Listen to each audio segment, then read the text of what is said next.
नौजवान था और यतीम भी था। शौक बन गया दीन पढ़ने का। मोहल्लेदार इलाके वाले कहने लगे कहाँ से कमाएगा, ना बाप है ना माँ है ना घर है, कहाँ से। हजरत रूमी कहते हैं नौजवान ने जंगल में झोंपड़ी लगा ली। वहाँ वो सुबह मदरसे जाता, शाम को जंगल में रहता, वहाँ अल्लाह अल्लाह करता, सबक याद करता। एक दिन बादशाह की बेटी रास्ता भूल गई, जंगल में आई सहेलियों के साथ, बॉडीगार्ड भी साथ थे पर रास्ता भूल गई।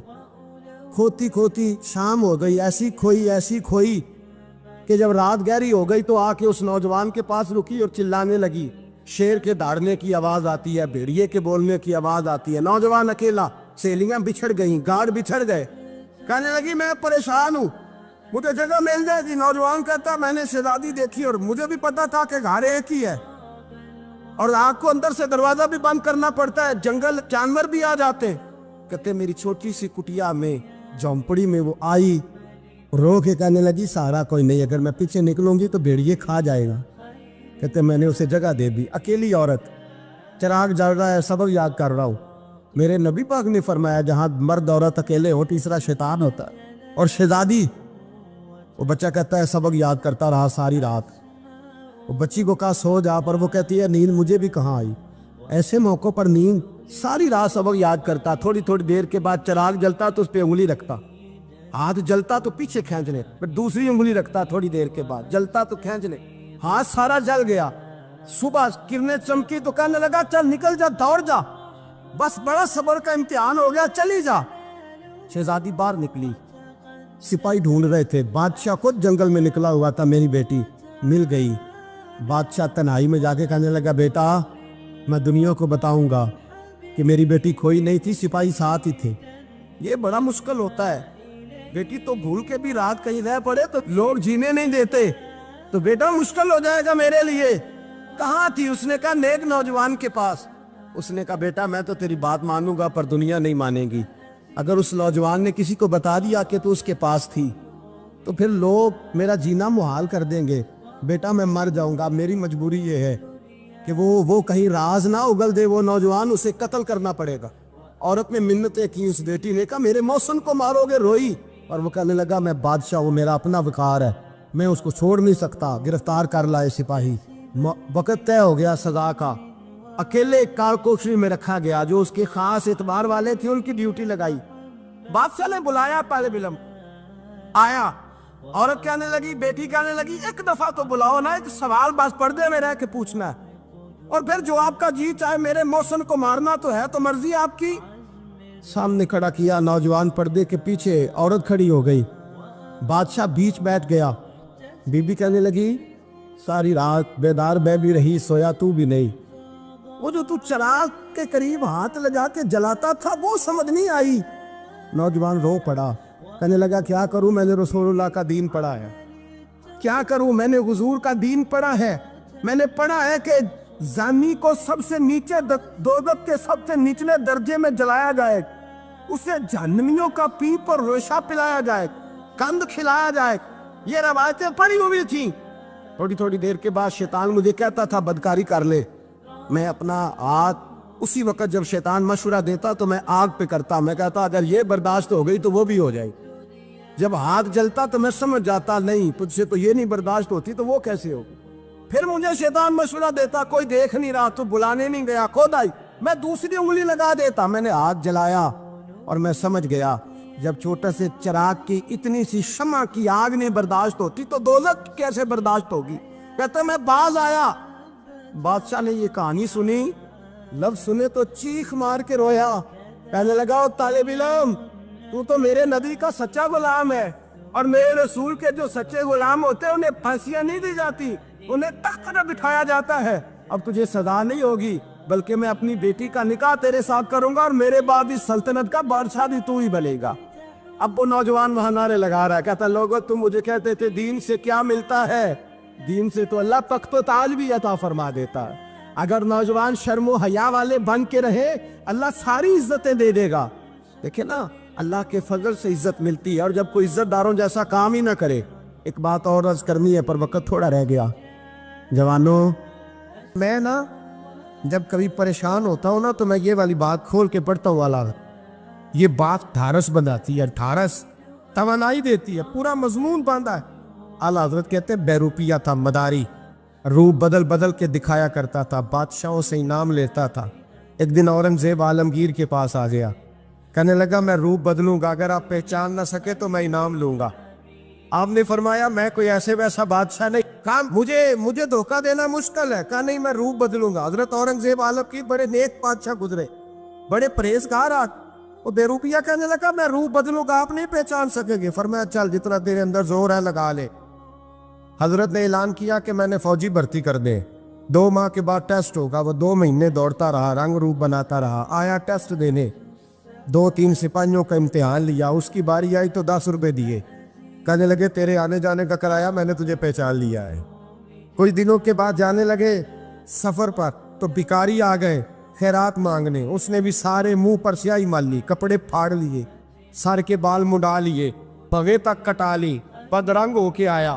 کاسا آگے کیا تو حضرت نے 10 روپے ڈالے, کہنے لگے تیرے آنے جانے کا کرایہ میں نے پہچان لیا ہے. کچھ دن گزرے تو ٹیچر کی ضرورت تھی. اس نے منہ سے بڑی کر لی, داڑھی نکلی لگا لی, سر پہ جنا کیپ پہن لی, ایک شیروانی لے لی اور ہاتھ میں چھڑی پکڑ کے آیا. کہنے لگا میں استاد ہوں, 2-4 بندوں کا امتحان لیا, اس کی باری آئی تو 5 روپے دیے, 10 روپے دیے, کا تیرا کرایہ میں نے پہچان لیا. 2 سال گزر گئے. وہ جب بھی آتا حضرت پہچان لیتے. ایک دن سفر پہ جا رہے تھے, بہت بڑا لشکر تھا, جہاد کرنے جا رہے تھے اورنگزیب عالمگیر. تو دیکھا ایک پہاڑی ہے, پہاڑی پہ لوگ جا بھی رہے ہیں آ بھی رہے. اورنگزیب عالمگیر پوچھنے لگے یہاں کیا ہے؟ کہنے لگے بابا جی بیٹھے ہیں دعا کرتے ہیں, اللہ کے نیک بندے ہیں. اورنگزیب کہنے لگے یار پرانے لوگ سارے ہی اللہ والوں کو مانتے, یہ بھی مصیبت آئی ہے جتنی نہیں آئی ہے, سارے لوگ ہی مانتے. کہنے لگے ذرا میں دعا نہ کرا لوں, بچے کام جا رہا ہوں. اورنگزیب بادشاہ تھے, بادشاہ لوگ نازک مزاج ہوتے ہیں. گھوڑے سے اترے, بڑی مشکل سے پہاڑی پہ چڑھے, اوپر گئے تو لائن لگی ہے, بابا جی غار میں بیٹھے. کہنے لگے میں نے ملنا, میں اورنگزیب ہوں. انہوں نے کہا ہمارا بابا اس طرح کا پیر نہیں کہ امیر آئے تو رنگ اور ہو, غریب آئے تو اور ہو. یہاں اگر ملنا ہے تو لائن میں لگ جاؤ, سب ایک جیسے. اب لائن میں کھڑے ہو گئے, 50 آدمی آگے تھے, کہتے ہیں 51واں نمبر تھا. تھک گیا دھوپ میں کھڑا کھڑا. جب میں پہنچا غار کے دہانے تو میں نے بابا جی کے چہرے پہ نظر ڈالی تو بڑا نورانی چہرہ, بڑی خوبصورت لب و لہجہ. میں نے کہا میرے جیسا آدمی بھی پگڑی باندھ لے تو اچھا لگنے لگ جاتا ہے, بڑا خوبصورت انداز. کہتے ہیں میں ان کے پاس اتحیات کی حالت میں بیٹھ گیا.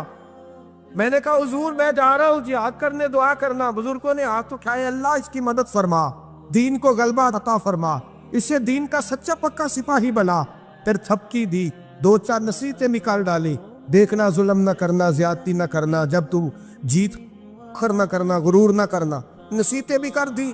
کہتے ہیں اب جب میں اٹھا تو 2-4 دینار بطور نذرانہ مسلح کے نیچے رکھے, اور الٹے قدم جب میں غار سے اترا انہوں نے رومال جاڑا اور اٹھ کے کھڑے ہو گئے. کہنے لگے آج نہیں تو نے پہچانا, آج نہیں تو نے پہچانا, میرا ہی نام بنتا ہے, آج نہیں پہچانا, لا پیسے.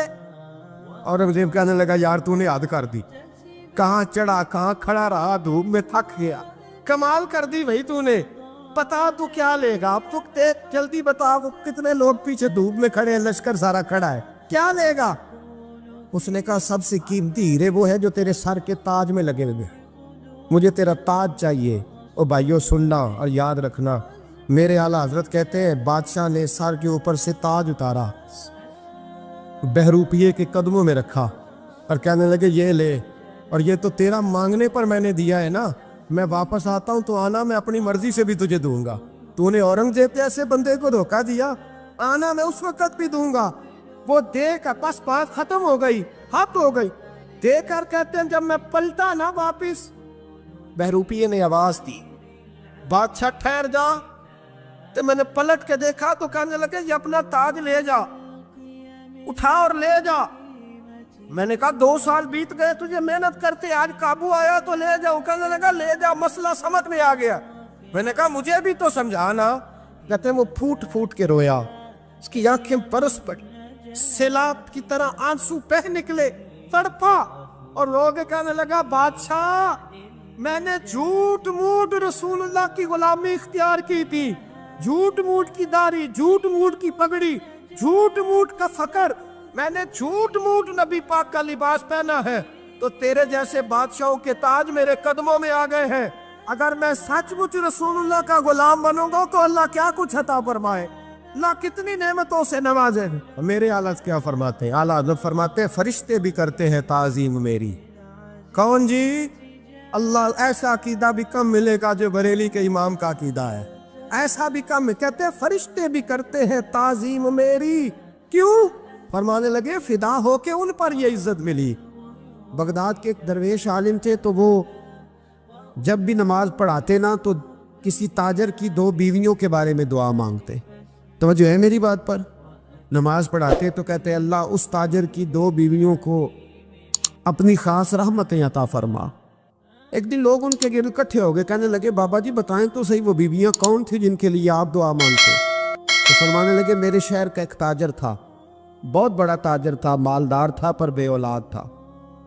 उसे बगदाद से मुल्क शाम जाना पड़ता था तिजारत करने, और कई कई महीने उसे शाम के मुल्क में रहना पड़ता था। उसने इस तरह किया कि वहां भी एक शादी कर ली। तो जो है ना मेरी बात पर, क्या कर लिया उसने? दूसरी शादी करना मर्द के लिए जायज़ है, तीसरी करना भी, चौथी करना भी भैया का वक्त, मगर अगर इंसाफ कर सके तो। अगर चारों में हम ना आधा मसला सुनते हैं और आधा ही बयान करते हैं, अगर इंसाफ ना कर सके फिर उसके लिए 4 जायज़, फिर वो एक ही रखेगा। तो अजीज दोस्त, दूसरा निकाह कर लिया, शादी हो गई। अब वो वहाँ कुछ ज़्यादा वक्त गुजारने लगा, मालदार आदमी था, बीवी को मकान भी लेके दे दिया। अब वो जरा देर से आता वापिस, और जब आता भी तो उसके वो वाले अंदाज ना होते जो पहले हुआ करते थे। अब बीवी से बड़ा जासूस भी कोई नहीं होता, उसको तो पहले पता चल जाता है कि माजरा क्या है, उसे बड़ी खबर होती है। तो उसने महसूस कर लिया कि बदले बदले से मेरी सरकार नज़र आते। वो कहने लगी अब के जब आता जाता है तो इसके हालात कुछ बदले बदले से हैं, माहौल कुछ और है। उसने एक बूढ़ा आदमी जो उसका अजीज भी था और समझदार भी था उसको तैयार किया। कहने लगी अब के जब मुल्क के शाम जाए ना तो इसका पीछा करना और खबर करना कि कहाँ रहता है, कहाँ जाता है, क्या करता है। वो बूढ़े बुजुर्ग जो थे वो खातून के कहने पर कुछ उसने किराया भी दिया। वो उस ताजर के पीछे गए और वापस आके खबर दी। कहने लगे कि ये तो 2-3 साल बीत गए, इसने वहाँ भी शादी की हुई है, तुझे बताया ही नहीं। बीवी बड़ी समझदार थी, हौसला मंजीरत, उसने शोर नहीं मचाया। उसने कहा कि मैं ना अब जब आएगा ना तो तरीके से बात करूंगी और पूछूंगी कि ऐसा क्यों किया। और ये भी उसने आके बताया कि अगर तेरे साथ निकाह के बाद उसे औलाद नहीं मिली तो औलाद वहां भी कोई नहीं, कि मुकम्मल तफसीलात। अब जब इस दफा खामंद आया तो आते ही वो बीमार हो गया, कमजोर होने लगा। अब खातून ने मुनासिब नहीं समझा कि आते ही धड़ाम से मैं उसके सर पर ये बुत ये छोड़ दूं कि तूने निकाह किया हुआ है और मुझे बताया नहीं। वो जरा तसल्ली में रही, कुछ वो बीमार था, हौसला रखा, खिदमत करती रही। कुछ दिन गुजरे तो वो ताजर इंतकाल कर गया, फौत हो गया। अब राज खोल न सका, इद्दत गुजारी, और जब सारा माल जमा किया ना तो अशरफियों की बोरियां भर गई। सारा माल उस बीबी का, 4 बोरियों में अशरफियां, 4। यहां तो पेट का दोज़ख है, माज़ अल्लाह भरता ही नहीं। हाल में मजीद, हाल में मजीद। वो जो कहते थे ना कि बस बाहर चला जाऊं और बाहर मैं कुछ थोड़े से पैसे कमा के 2-3 साल में लौट आऊंगा, फिर यहाँ आके कोई कारोबार करूंगा, वो गए हैं तो वापस नहीं आए। वो जो कहते थे ना बस मैंने इतना सा कारोबार करना है कि मकान बन जाए, उन्होंने 4 मकान भी बना लिए हैं, लेकिन ब्रेक हल में मजीद की दौड़ है। अब 4 बोरियां उस औरत ने छुपाए रखी। कोई बंदा नहीं जानता बगदाद में कि मुल्क के शाम में ताजर की दूसरी बीवी भी है। जब वो फारिग हुई तो उसने उस बूढ़े जासूस को फिर बुलाया और 2 बोरियां ऊंट पे रखी, खुद भी साथ बैठी और मुल्क के शाम गई। अल्लाह अकबर। वो बुजुर्ग कहते हैं मैं ऐसे नहीं दुआ करता। उसको जाके कहने लगी मैं अकेली वारिस नहीं हूँ, आधे की वारिस तू भी है। मैं अकेली वारिस नहीं, ये तक़सीम विरासत है, आधी की वारिस तू भी है। तो रख अपने पैसे, मुझे पता है उसने निकाह किया था पर मुझे बताया नहीं था, तो रख अपने पैसे, मैं तुझे दे रही हूँ, आधे तेरे हैं आधे मेरे हैं। उसने नजर उठाई तो रो पड़ी, कहने लगी नहीं अब ये सारे तेरे ही हैं, اگر تو اللہ سے ڈرتی ہے تو میں بھی رب سے ڈرتی ہوں، اگر تو مصطفیٰ کریم کا کلمہ پڑھتی ہے تو میں بھی اسی نبی کی ماننے والی ہوں۔ کہا بات کیا ہے، میرا کیوں ہے سارا؟ تو وہ خاتون کہنے لگی وہ 2 سال 3 سال سے میرے ساتھ نکاح تھا اور اس نے بتایا تھا مجھے کہ میری بیوی بھی ہے، اور میں غریب تھی تو میرے والدین کو بھی بتایا تھا کہ میری دوسری شادی ہے۔ یہ مکان اس نے مجھے لے کے دیا تھا، میرے تمام اخراجات وہ پورے کرتا تھا، نان و نفقہ کا خیال رکھتا تھا، لیکن اب کہ جب وہ آیا تو وہ بیمار تھا۔ اس نے مجھے بتایا کہ مجھے طبیب نے بتایا ہے کہ میں شدید بیمار ہوں، شاید بچ نہ سکوں۔ تو کہنے لگی وہ مجھے کئی لاکھ روپے بھی دے گیا اور جاتے دفعہ مجھے طلاق بھی دے گیا، فارغ کر گیا۔ کہنے لگا تو جہاں چاہے میرے بعد نکاح کر سکتی ہے، اور کہنے لگا میں چاہتا تھا پہلی بیوی کو بتا دوں، موقع نہیں بنا اور اس کا دل نہ ٹوٹے، بتا نہیں پایا، لہذا وہ مجھے ڈھیر سارے پیسے دے چکا ہے، سارا میرا حصہ مجھے پہلے سے دے چکا ہے۔ میری بہن اب یہ 4 بوریوں میں سے 2 میری نہیں بلکہ 4 کی 4 ہی تیری ہے، تو ہی اس کی حقدار ہے۔ تو بزرگ کہتے ہیں مجھے بتاؤ جن کے اندر اس قسم کے تقوی کی جھلک ہو ان کے لیے ہر نماز کے بعد دعا مانگنی چاہیے کہ نہیں مانگنی چاہیے؟ حضرت عمر کے زمانے میں ایک نوجوان تھا، نیک تھا، مسجد جایا کرتا تھا رات کو۔ تو مسجد جا رہا تھا تو رستے میں ایک عورت نے دعوت گناہ دی، ابن عساکر نے اس کو لکھا ہے۔ تو نوجوان تھا، خواہشات تھی، کچھ طبیعت مائل ہو گئی، ابھی ادھر جا ہی رہا تھا کہ کسی نے آیت پڑھ دی والی من خاف مقام ربی جنتان، جو رب کے سامنے کھڑے ہونے سے ڈرے گا اللہ 2 جنتیں دے گا۔ واقعی ڈر گیا، وہ واقعی ڈر گیا، اتنا ڈرا کہ بے ہوش ہو کے گر پڑا۔ بیماری سے لوگ بے ہوش ہوتے ہیں، پیسے ڈوب گئے بے ہوش ہوتے ہیں، بچے کے غم میں بے ہوش ہوتے ہیں۔